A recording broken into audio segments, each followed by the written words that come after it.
嗯，身边床榻空空的，魏无羡虽闭着眼，但仍然能感觉出来，现在天色并未大亮，应该没有到卯时，怎么身边的人就不见了呢？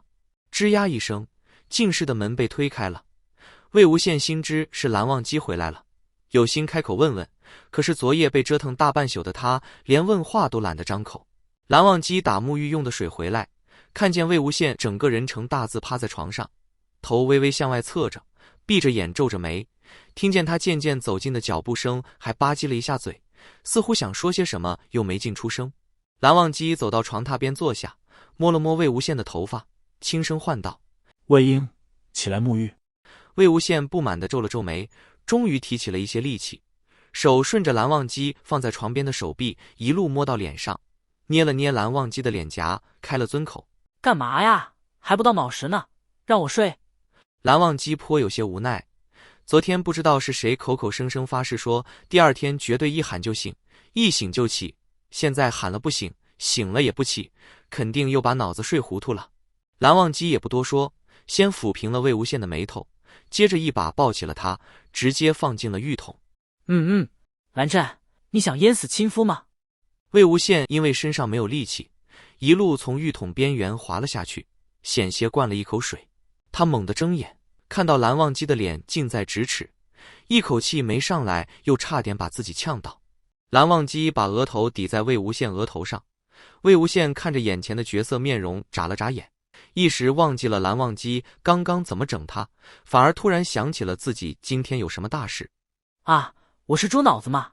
今天要去云梦，这都能忘？魏无羡彻底清醒了，一盆水浇到自己脸上，又气得拍了好一会水。蓝忘机直起身子，不去看魏无羡身上的深深浅浅颜色，淡声道：别急，现在还早。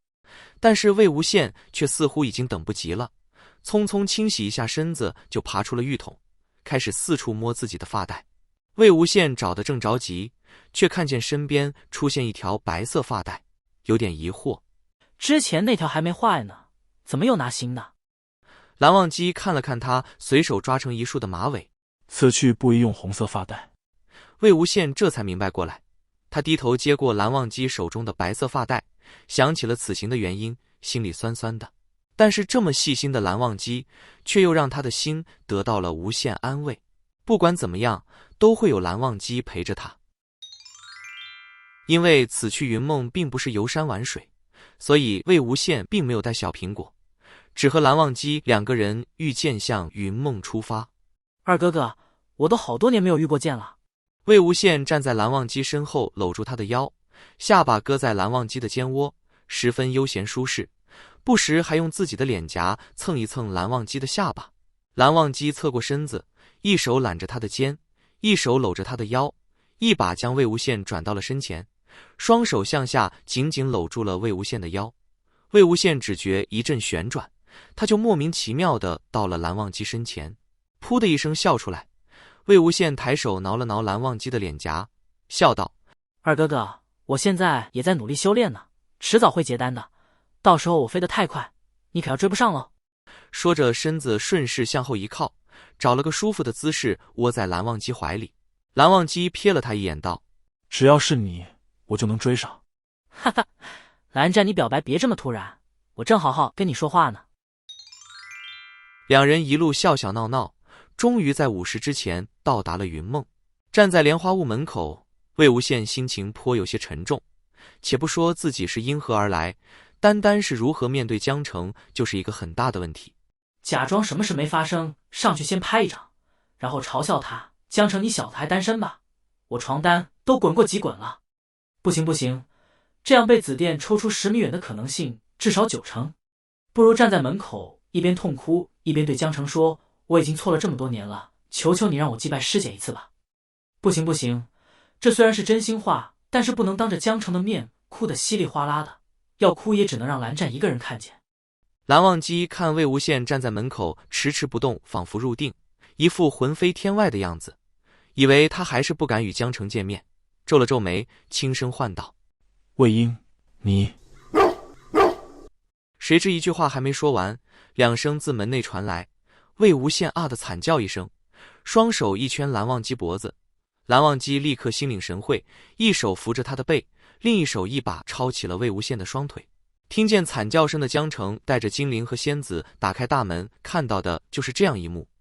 魏无羡双手紧紧圈着蓝忘机的脖子，头在蓝忘机胸前拱来拱去，似乎要钻进蓝忘机身体里才安心。蓝忘机低头柔声不知说着什么，但是不用听也知道肯定是不怕我在之类的安慰话。江澄简直要自戳双目，心说我为什么要出来？我怎么还会想着去把他带进来？我是傻子吗？金陵看着眼前的二人，有些尴尬地错开目光，想了想，又蹲下身子拍了拍仙子的脖子道：仙子，你先进去。仙子受伤地发出了2声呜呜，扭身进了莲花坞内。见两人依然紧紧抱作一团，而江澄的脸色一路由红变白再变青。金陵大声咳嗽了一声，又大声喊道：仙子已经进去了。听见这一句话，魏无羡才终于活了过来，忙松开手跳出蓝忘机的怀抱，站直了，又是一条好汉。魏无羡看了看这救生二人，金陵已经换上了家主的袍子，衣服虽然看起来威风，但是无奈金陵毕竟是个少年，还是没有穿出那种家主的威严。而江澄依然是老样子，一身紫衣，眉目凌厉，却有一丝倦态，只是看向他们两个的目光依然是一副咬牙切齿的样子。魏无羡这么看着江澄的表情，居然看出来几分少年时他得罪了蓝忘机之后江澄看他的眼神的感觉。这么想着，心里也轻松不少。魏无羡喘了口气，冲江澄点了点头，走过去一巴掌没有拍到江澄身上，反而拍到了金陵的后脑上。金陵嗷得痛呼一声，立刻对魏无羡怒目而视：怎么又打我头？不知道打头会长不高吗？魏无羡一愣，突然一阵爆笑：哈哈哈哈！看来我们阿玲长大了，也想长高了。哈哈哈哈哈！